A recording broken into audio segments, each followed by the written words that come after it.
Welcome to the Fantasy Source Football Podcast. My name is David A. Arnott, sitting here with Brad Pinkerton, and week one of the NFL season is in the books, and we have a very, the yearly dilemma that fantasy owners have, which is trying to start determining who is actually performing at a new level, who's really exciting, a tiny guy that you should pick up and can now stash on your roster and nobody else knew about him and you got him first, and who's just a 1 week in the flash in the pan thing that if it had happened in week 8, you would say it's a fluke. Exactly. That's the hardest part about week one, is determining who's breaking out and who's just a one-hit wonder, to just happen to do it in week one. So we'll get to the injured players in a moment, but who do you see that had a good week thus far in week one that you would say, I think this is something that's going to be carried forward? I think you look at guys that are in certain offenses and have a chance to produce well and then did in week one. That's who you want to target. And I think a guy like Pinkerton and A last night looked really good.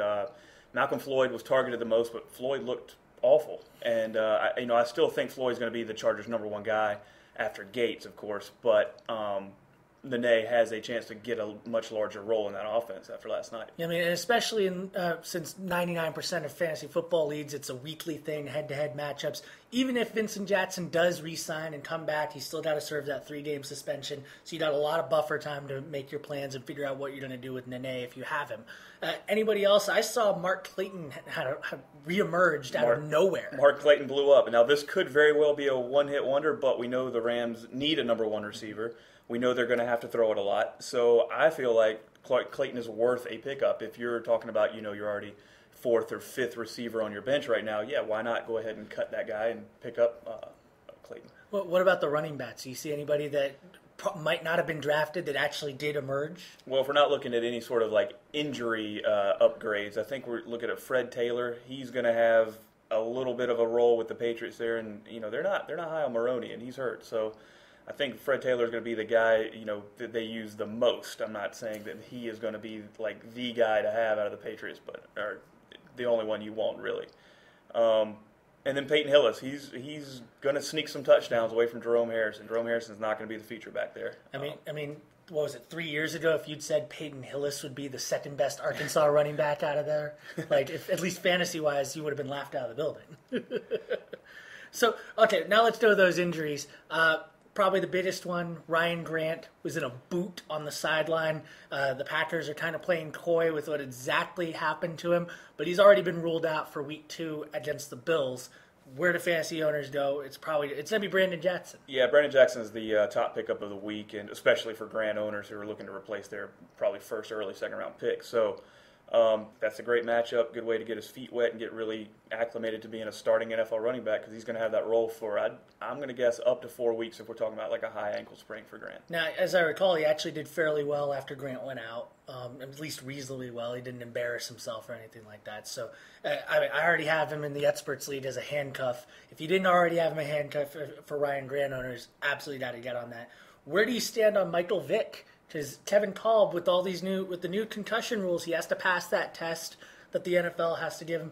And as I recall, as of now, he hasn't actually passed it yet. Where do you stand on him as, say, even if you need an injury backup, would you say go to Vick, or is there anybody else out there that you would go first?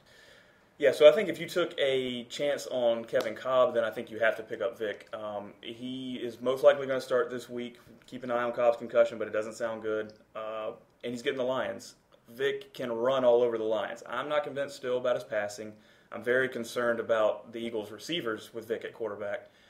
And I don't see a quarterback controversy quite yet, because you don't trade away a guy like Donovan McNabb to sit Kevin Kolb after one half of poor play, one injury, and then say, okay, we're handing the reins over to Michael Vick. Yeah, Kolb, Reed has all but said that Kolb is their future, and they're probably going to go back to him as soon as he's healthy.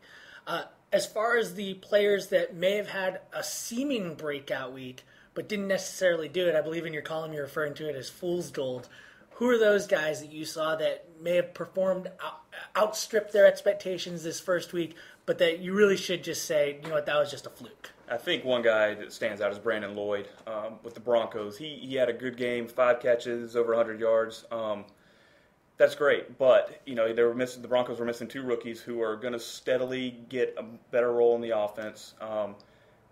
also the number one guy there is probably going to be Gaffney on most occasions if you're looking for yardage, and it's going to be Eddie Royal, who is poised to have a bounce back year in the slot there for Denver. So a lot of receptions there, a lot of yards for Gaffney. I don't see Lloyd having much of a role going forward. Yeah, and then we refer to this all the time in the office as Devery Henderson roulette. He's the master of the 2-reception, 80-yard game.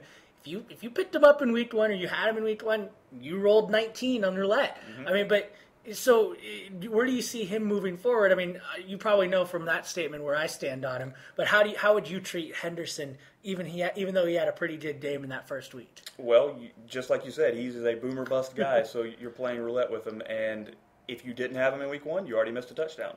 So the odds are far less that you're going to get a touchdown out of him down the road. And a guy who's very similar, and he did the same thing in week 1, is Nate Washington. Okay. Those guys, just like the Saints receivers, there's a lot of options there. And you never know which one's going to hit big in which week. Okay. Do you still have any sleepers that maybe guys who haven't actually emerged just yet, but you're still waiting on them because it's still so early in the season? Well, these guys didn't have great week 1s, but they had encouraging week 1s. And I like Jermaine Gresham, big tight end for the Bengals, and they could possibly work him in a lot more. Look at receivers like Mike Thomas with the Jaguars and Mike Williams with the Bucks. They looked pretty impressive in week 1 and could see a lot more looks going forward. All right, Brad, thanks for joining us on the podcast. Thanks.